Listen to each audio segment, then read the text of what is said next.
Chapitre 17. Le ménage Bonacieux. C'était la seconde fois que le cardinal revenait sur ce point des ferrets de diamants avec le roi. Louis XIII fut donc frappé de cette insistance et pensa que cette recommandation cachait un mystère. Plus d'une fois, le roi avait été humilié que le cardinal, dont la police, sans avoir atteint encore la perfection de la police moderne, était excellente, fut mieux instruit que lui-même de ce qui se passait dans son propre ménage. Il espéra donc, dans une conversation avec Anne d'Autriche, tirer quelque lumière de cette conversation et revenir ensuite près de son éminence avec quelque secret que le cardinal sût ou ne sût pas, ce qui, dans l'un ou l'autre cas, le rehaussait infiniment aux yeux de son ministre. Il alla donc trouver la reine et, selon son habitude, l'aborda avec de nouvelles menaces contre ceux qui l'entouraient. Anne d'Autriche baissa la tête, laissa s'écouler le torrent sans répondre, en espérant qu'il finirait par s'arrêter. Mais ce n'était pas cela que voulait Louis XIII. Louis XIII voulait une discussion de laquelle jaillit une lumière quelconque, convaincu qu'il était que le cardinal avait quelque arrière-pensée et lui machinait une surprise terrible comme en savait faire son éminence. Il arriva à ce but par sa persistance à accuser. « Mais, s'écria Anne d'Autriche, lassée de ces vagues attaques, « mais, sire, vous ne me dites pas tout ce que vous avez dans le cœur. Qu'ai-je donc fait? Voyons, quel crime ai-je donc commis? Il est impossible que votre majesté fasse tout ce bruit pour une lettre écrite à mon frère. » Le roi, attaqué à son tour d'une manière si directe, ne sut que répondre. Il pensa que c'était là le moment de placer la recommandation qu'il ne devait faire que la veille de la fête. « Madame, dit-il avec majesté, il y aura incessamment bal à l'hôtel de ville. J'entends que, pour faire honneur à nos braves échevins, vous y paraissiez en habit de cérémonie et surtout paré des ferrets de diamants que je vous ai donnés pour votre fête. Voici ma réponse. » La réponse était terrible. Anne d'Autriche crut que Louis XIII savait tout et que le cardinal avait obtenu de lui cette longue dissimulation de 7 ou 8 jours qui était au reste dans son caractère. Elle devint excessivement pâle, appuya sur une console sa main d'une admirable beauté et qui semblait alors une main de cire, et regardant le roi avec des yeux épouvantés, elle ne répondit pas une seule syllabe. « Vous entendez, madame ?» dit le roi qui jouissait de cet embarras dans toute son étendue, mais sans en deviner la cause. « Vous entendez ?»« Oui, sire, j'entends, » balbutia la reine. « Vous paraîtrez à ce bal ?»« Oui. »« Avec vos ferrets ?»« Oui. » La pâleur de la reine augmenta encore s'il était possible. Le roi s'en aperçut et en jouit avec cette froide cruauté qui était un des mauvais côtés de son caractère.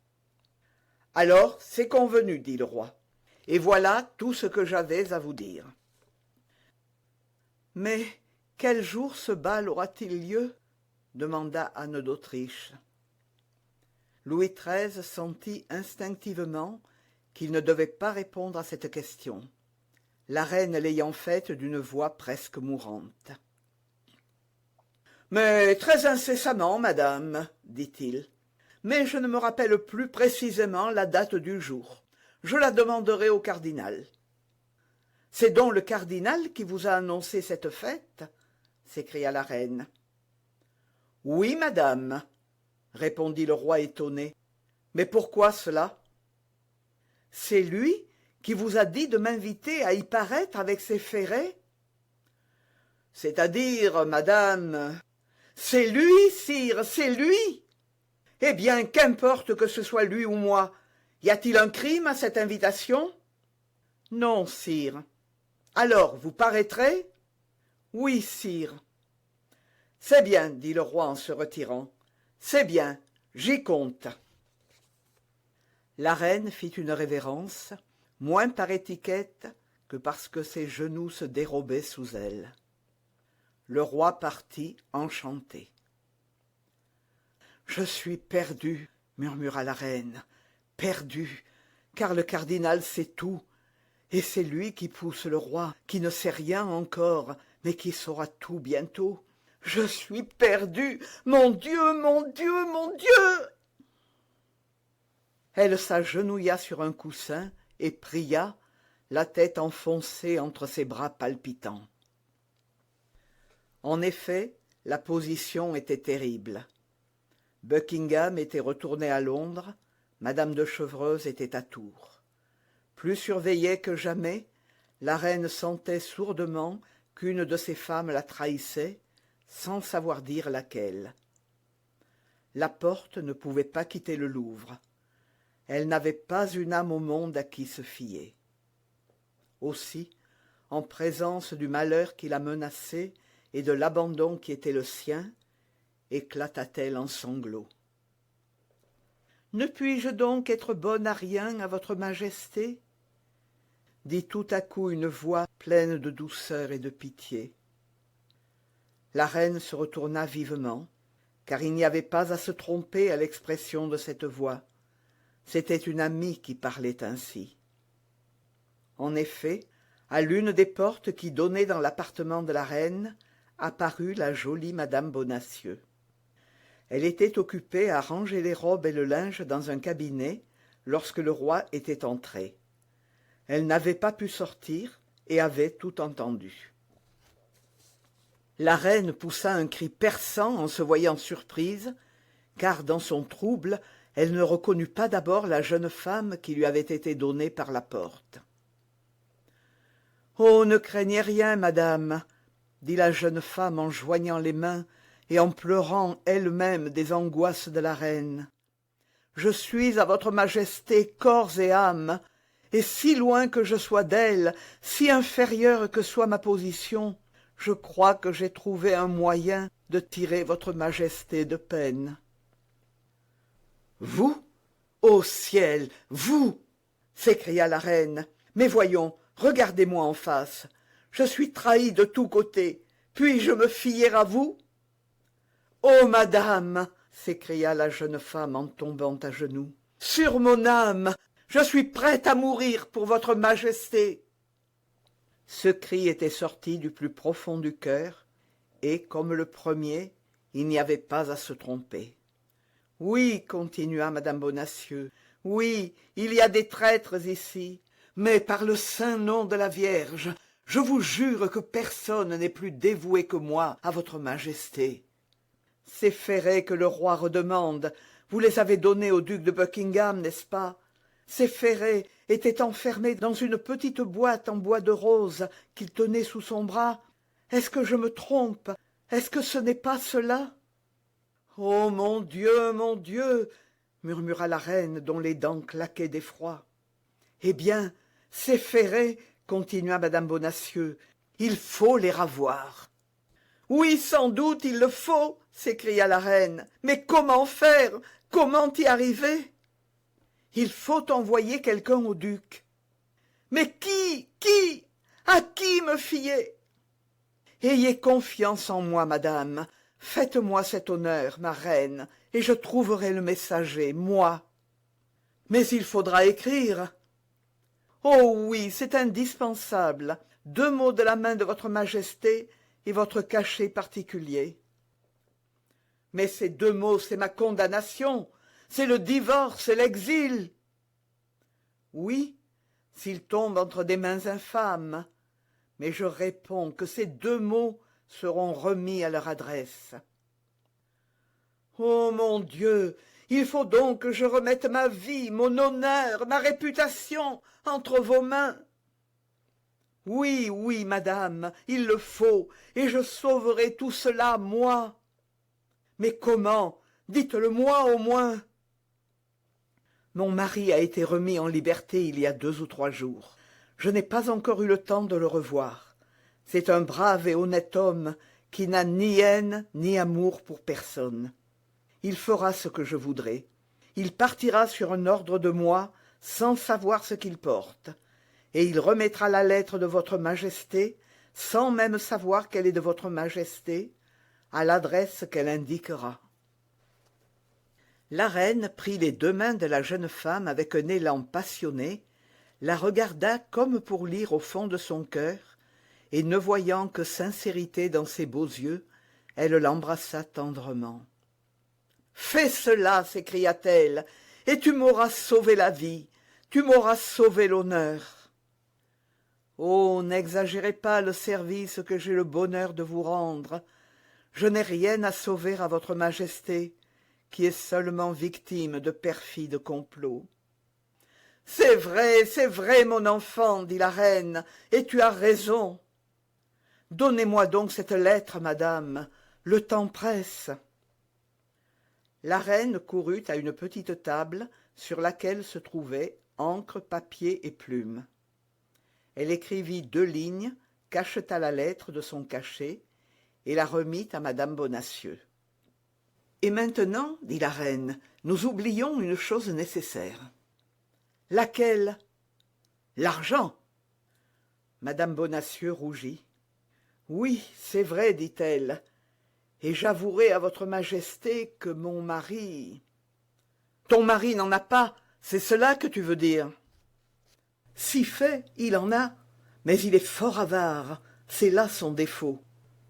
Cependant, que votre majesté ne s'inquiète pas, nous trouverons moyen. »« C'est que je n'en ai pas non plus, dit la reine.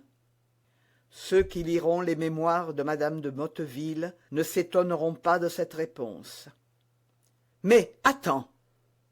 Anne d'Autriche courut à son écrin. « Tiens, dit-elle, voici une bague d'un grand prix à ce qu'on assure. Elle vient de mon frère le roi d'Espagne. Elle est à moi et j'en puis disposer. Prends cette bague et fais-en de l'argent, et que ton mari parte. Dans 1 heure, vous serez obéi. »« Tu vois l'adresse, » ajouta la reine, parlant si bas qu'à peine pouvait-on entendre ce qu'elle disait. « À Milord, duc de Buckingham, à Londres. »« La lettre sera remise à lui-même. »« Généreux enfant !» s'écria Anne d'Autriche. Madame Bonacieux baisa les mains de la reine, cacha le papier dans son corsage et disparut avec la légèreté d'un oiseau. 10 minutes après, elle était chez elle. Comme elle l'avait dit à la reine, elle n'avait pas revu son mari depuis sa mise en liberté. Elle ignorait donc le changement qui s'était fait en lui à l'endroit du cardinal, changement qu'avait opéré la flatterie et l'argent de son éminence, et qu'avait corroboré depuis 2 ou 3 visites du comte de Rochefort, devenu le meilleur ami de Bonacieux, auquel il avait fait croire sans beaucoup de peine qu'aucun sentiment coupable n'avait amené l'enlèvement de sa femme, mais que c'était seulement une précaution politique. Elle trouva M. Bonacieux seul. Le pauvre homme remettait à grand-peine de l'ordre dans la maison, dont il avait trouvé les meubles à peu près brisés et les armoires à peu près vides. La justice n'étant pas une des 3 choses que le roi Salomon indique comme ne laissant point de traces de leur passage. Quant à la servante, elle s'était enfuie lors de l'arrestation de son maître. La terreur avait gagné la pauvre fille au point qu'elle n'avait cessé de marcher de Paris jusqu'en Bourgogne, son pays natal. Le digne Mercier avait, aussitôt sa rentrée dans la maison, fait part à sa femme de son heureux retour, et sa femme lui avait répondu pour le féliciter et pour lui dire que le premier moment qu'elle pourrait dérober à ses devoirs serait consacré tout entier à lui rendre visite. Ce premier moment s'était fait attendre 5 jours, ce qui, dans toute autre circonstance, eût paru un peu bien long à maître Bonacieux. Mais il avait, dans la visite qu'il avait faite au cardinal et dans les visites que lui faisait Rochefort, ample sujet à réflexion, et, comme on sait, rien ne fait passer le temps comme de réfléchir. d'autant plus que les réflexions de Bonacieux étaient toutes couleur de rose. Rochefort l'appelait son ami, son cher Bonacieux, et ne cessait de lui dire que le cardinal faisait le plus grand cas de lui. Le Mercier se voyait déjà sur le chemin des honneurs et de la fortune. De son côté, madame Bonacieux avait réfléchi. Mais, il faut le dire, à toute autre chose que l'ambition. Malgré elle, ses pensées avaient eu pour mobile constant ce beau jeune homme si brave et qui paraissait si amoureux. Mariée à 18 ans à M. Bonacieux, ayant toujours vécu au milieu des amis de son mari, peu susceptible d'inspirer un sentiment quelconque à une jeune femme dont le cœur était plus élevé que sa position, madame Bonacieux était restée insensible aux séductions vulgaires. Mais, à cette époque surtout, le titre de gentilhomme avait une grande influence sur la bourgeoisie, et d'Artagnan était gentilhomme. De plus, il portait l'uniforme des gardes, qui, après l'uniforme des mousquetaires, était le plus apprécié des dames. Il était, nous le répétons, beau, jeune, aventureux. Il parlait d'amour en homme qui aime et qui a soif d'être aimé. Il y en avait là plus qu'il n'en fallait pour tourner une tête de 23 ans, et madame Bonacieux en était arrivée juste à cet âge heureux de la vie. Les deux époux, quoiqu'ils ne se fussent pas vus depuis plus de 8 jours, et que pendant cette semaine de graves événements eussent passé entre eux, s'abordèrent donc avec une certaine préoccupation. Néanmoins, M. Bonacieux manifesta une joie réelle et s'avança vers sa femme à bras ouverts. Madame Bonacieux lui présenta le front. « Causons un peu, dit-elle. »« Comment ?» dit Bonacieux étonné. « Oui, sans doute. J'ai une chose de la plus haute importance à vous dire. »« Au fait, et moi aussi, j'ai quelques questions assez sérieuses à vous adresser. Expliquez-moi un peu votre enlèvement, je vous prie. »« Il ne s'agit point de cela pour le moment, » dit madame Bonacieux. « Et de quoi s'agit-il donc? De ma captivité ?»« Je l'ai apprise le jour même, mais comme vous n'étiez coupable d'aucun crime, comme vous n'étiez complice d'aucune intrigue, comme vous ne saviez rien enfin qui pût vous compromettre, ni vous ni personne, je n'ai attaché à cet événement que l'importance qu'il méritait. »« Vous en parlez bien à votre aise, madame, » reprit Bonacieux, blessé du peu d'intérêt que lui témoignait sa femme. « Savez-vous que j'ai été plongé 1 jour et 1 nuit dans un cachot de la Bastille ?»« 1 jour et 1 nuit sont bientôt passés. Laissons donc votre captivité et revenons à ce qui m'amène près de vous. »« Comment, ce qui vous amène près de moi? N'est-ce donc pas le désir de revoir un mari dont vous êtes séparés depuis 8 jours ?» demanda le Mercier piqué au vif. « C'est cela d'abord, et autre chose ensuite. »« Parlez. » »« Une chose du plus haut intérêt et de laquelle dépend notre fortune à venir peut-être. » « Notre fortune a fort changé de face depuis que je vous ai vue, madame Bonacieux, et je ne serais pas étonné que d'ici à quelques mois, elle ne fît envie à beaucoup de gens. »« Oui, surtout si vous voulez suivre les instructions que je vais vous donner. »« À moi ? » ?»« Oui, à vous. Il y a une bonne et sainte action à faire, monsieur, et beaucoup d'argent à gagner en même temps. » Madame Bonacieux savait qu'en parlant d'argent à son mari, elle le prenait par son faible. Mais un homme, fût-il un Mercier, lorsqu'il a causé 10 minutes avec le cardinal de Richelieu, n'est plus le même homme. « Beaucoup d'argent à gagner ?» dit Bonacieux en allongeant les lèvres. « Oui, beaucoup. »« Combien, à peu près ? 1000 pistoles, peut-être. » « Ce que vous avez à me demander est donc bien grave. »« Oui. » « Que faut-il faire ? » « Vous partirez sur-le-champ. Je vous remettrai un papier dont vous ne vous dessaisirez sous aucun prétexte et que vous remettrez en main propre. »« Et pour où partirai-je ? » « Pour Londres. » Moi, pour Londres? Allons donc, vous raillez. Je n'ai pas affaire à Londres. Mais d'autres ont besoin que vous y alliez. Quels sont ces autres? Je vous avertis, je ne fais plus rien en aveugle, et je veux savoir non seulement à quoi je m'expose, mais encore pour qui je m'expose. Une personne illustre vous envoie, une personne illustre vous attend. La récompense dépassera vos désirs. Voilà tout ce que je puis vous promettre. Des intrigues encore, toujours des intrigues. Merci, je m'en défie maintenant. Et monsieur le cardinal m'a éclairé là-dessus. Le cardinal? S'écria madame Bonacieux. Vous avez vu le cardinal?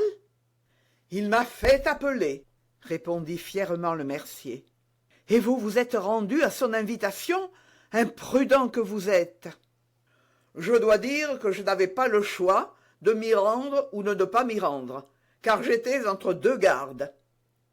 Il est vrai encore de dire que, comme alors je ne connaissais pas son éminence, si j'avais pu me dispenser de cette visite, j'en eusse été fort enchanté. Il vous a donc maltraité? Il vous a donc fait des menaces? Il m'a tendu la main et m'a appelé son ami. Son ami, entendez-vous, madame? Je suis l'ami du grand cardinal. Du grand cardinal? Lui contesteriez-vous ce titre, par hasard, madame? Je ne lui conteste rien, mais je vous dis que la faveur d'un ministre est éphémère, et qu'il faut être fou pour s'attacher à un ministre. Il est des pouvoirs au-dessus du sien, qui ne reposent pas sur le caprice d'un homme ou l'issue d'un événement. C'est à ces pouvoirs qu'il faut se rallier. J'en suis fâché, madame, mais je ne connais pas d'autre pouvoir que celui du grand homme que j'ai l'honneur de servir. Vous servez le cardinal? Oui, madame, et comme son serviteur, je ne permettrai pas que vous vous livriez à des complots contre la sûreté de l'État et que vous serviez, vous, les intrigues d'une femme qui n'est pas française et qui a le cœur espagnol. Heureusement, le grand cardinal est là. Son regard vigilant surveille et pénètre jusqu'au fond du cœur. Bonacieux répétait mot pour mot une phrase qu'il avait entendu dire au comte de Rochefort. Mais la pauvre femme, qui avait compté sur son mari et qui, dans cet espoir, avait répondu de lui à la reine, n'en frémit pas moins, et du danger dans lequel elle avait failli se jeter, et de l'impuissance dans laquelle elle se trouvait. Cependant, connaissant la faiblesse et surtout la cupidité de son mari, elle ne désespérait pas de l'amener à ses fins. « Ah, vous êtes cardinaliste, monsieur, s'écria-t-elle. Ah, vous servez le parti de ceux qui maltraitent votre femme et qui insultent votre reine. Les intérêts particuliers ne sont rien devant les intérêts de tous. Je suis pour ceux qui sauvent l'État, dit avec emphase Bonacieux. C'était une autre phrase du comte de Rochefort qu'il avait retenue et qu'il trouvait l'occasion de placer. « Et savez-vous ce que c'est que cet État dont vous parlez ?» dit madame Bonacieux en haussant les épaules. « Contentez-vous d'être un bourgeois sans finesse aucune, et tournez-vous du côté qui vous offre le plus d'avantages. »« Hé hé !» dit Bonacieux, en frappant sur un sac à la panse arrondie et qui rendit un son argentin. « Que dites-vous de ceci, madame la prêcheuse? D'où vient cet argent? Vous ne devinez pas?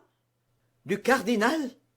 De lui et de mon ami le comte de Rochefort. »« Le comte de Rochefort? Mais c'est lui qui m'a enlevé. »« Cela se peut, madame. »« Et vous recevez de l'argent de cet homme? Ne m'avez-vous pas dit que cet enlèvement était tout politique? » ?»« Oui, mais cet enlèvement avait pour but de me faire trahir ma maîtresse, de m'arracher par des tortures des aveux qui pussent compromettre l'honneur et peut-être la vie de mon auguste maîtresse. »« Madame, reprit Bonacieux, votre auguste maîtresse est une perfide espagnole, et ce que le cardinal fait est bien fait. »« Monsieur, dit la jeune femme, je vous savais lâche, avare et imbécile, mais je ne vous savais pas infâme. »« Madame, dit Bonacieux qui n'avait jamais vu sa femme en colère et qui reculait devant le courroux conjugal. « Madame, que dites-vous donc ?»« Je dis que vous êtes un misérable !» continua madame Bonacieux, qui vit qu'elle reprenait quelque influence sur son mari. « Ah, vous faites de la politique, vous, et de la politique cardinaliste encore. Ah, vous vous vendez corps et âme au démon pour de l'argent. Non, mais au cardinal. C'est la même chose, s'écria la jeune femme. Qui dit Richelieu dit Satan. Taisez-vous, madame, taisez-vous, on pourrait vous entendre. Oui, vous avez raison, et je serais honteuse pour vous de votre lâcheté. Mais qu'exigez-vous donc de moi, voyons? Je vous l'ai dit, que vous partiez à l'instant même, monsieur, que vous accomplissiez loyalement la commission dont je daigne vous charger. Et à cette condition, j'oublie tout, je pardonne, et il y a plus. Elle lui tendit la main. Je vous rends mon amitié.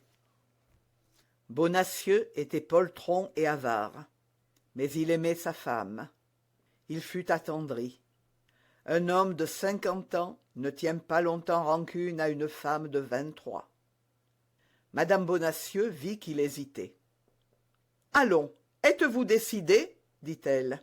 « Mais, ma chère amie, réfléchissez donc un peu à ce que vous exigez de moi. Londres est loin de Paris, fort loin, et peut-être la commission dont vous me chargez n'est-elle pas sans danger. Qu'importe, si vous les évitez.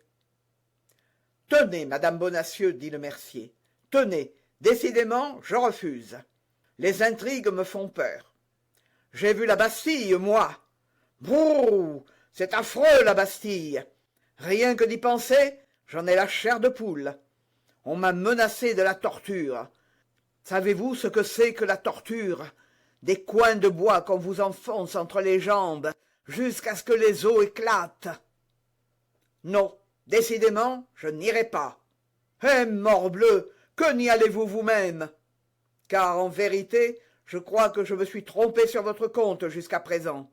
Je crois que vous êtes un homme, et des plus enragés encore.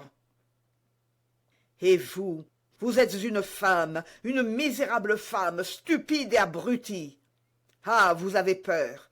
Eh bien, si vous ne partez pas à l'instant même, je vous fais arrêter par l'ordre de la reine, et je vous fais mettre à cette Bastille que vous craignez tant. Bonacieux tomba dans une réflexion profonde. Il pesa mûrement les deux colères dans son cerveau, celle du cardinal et celle de la reine. Celle du cardinal l'emporta énormément. « Faites-moi arrêter de la part de la reine, dit-il, et moi, je me réclamerai de son éminence. » Pour le coup, madame Bonacieux vit qu'elle avait été trop loin, et elle fut épouvantée de s'être si fort avancée. Elle contempla un instant avec effroi cette figure stupide, d'une résolution invincible, comme celle des sots qui ont peur. « Eh bien, soit, dit-elle. Peut-être, au bout du compte, avez-vous raison. Un homme en sait plus long que les femmes en politique, et vous surtout, monsieur Bonacieux, qui avez causé avec le cardinal. Et cependant, il est bien dur, ajouta-t-elle, que mon mari, un homme sur l'affection duquel je croyais pouvoir compter, me traite aussi disgracieusement et ne satisfasse point à ma fantaisie. C'est que vos fantaisies peuvent mener trop loin, reprit Bonacieux triomphant, et je m'en défie. J'y renoncerai donc, dit la jeune femme en soupirant. C'est bien, n'en parlons plus.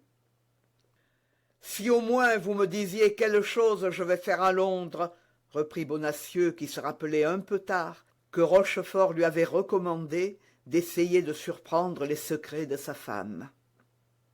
Il est inutile que vous le sachiez, dit la jeune femme, qu'une défiance instinctive repoussait maintenant en arrière. Il s'agissait d'une bagatelle, comme en désirent les femmes, d'une emplette sur laquelle il y avait beaucoup à gagner. Mais plus la jeune femme se défendait, plus, au contraire, Bonacieux pensa que le secret qu'elle refusait de lui confier était important. Il résolut donc de courir à l'instant même chez le comte de Rochefort et de lui dire que la reine cherchait un messager pour l'envoyer à Londres. « Pardon si je vous quitte, ma chère madame Bonacieux, dit-il, mais ne sachant pas que vous me viendriez voir, j'avais pris rendez-vous avec un de mes amis, je reviens à l'instant même, et si vous voulez m'attendre seulement une demi-minute, aussitôt que j'en aurai fini avec cet ami, je reviens vous prendre, et comme il commence à se faire tard, je vous reconduis au Louvre. » « Merci, monsieur, répondit madame Bonacieux. Vous n'êtes point assez brave pour m'être d'une utilité quelconque, et je m'en retournerai bien au Louvre toute seule. »« Comme il vous plaira, madame Bonacieux, reprit l'ex-mercier. Vous reverrai-je bientôt ? » ?»« Sans doute. La semaine prochaine, je l'espère, mon service me laissera quelque liberté, et j'en profiterai pour revenir mettre de l'ordre dans nos affaires, qui doivent être quelque peu dérangées. »« C'est bien, je vous attendrai. Vous ne m'en voulez pas ? » ?»« Moi ? Pas le moins du monde. »« À bientôt, alors. »« À bientôt. » Bonacieux baisa la main de sa femme et s'éloigna rapidement. « Allons, dit madame Bonacieux lorsque son mari eut refermé la porte de la rue et qu'elle se trouva seule. Il ne manquait plus à cet imbécile que d'être cardinaliste. Et moi qui avais répondu à la reine, moi qui avais promis à ma pauvre maîtresse. Ah, mon Dieu, elle va me prendre pour quelqu'une de ces misérables dont fourmille le palais et qu'on a placé près d'elle pour l'espionner. Ah, monsieur Bonacieux, je ne vous ai jamais beaucoup aimé. Maintenant, c'est bien pis. Je vous hais, et sur ma parole, vous me le paierez. » Au moment où elle disait ces mots, un coup frappé au plafond lui fit lever la tête, et une voix qui parvint à elle à travers le plancher lui cria « Chère madame Bonacieux, ouvrez-moi la petite porte de l'allée, et je vais descendre près de vous. »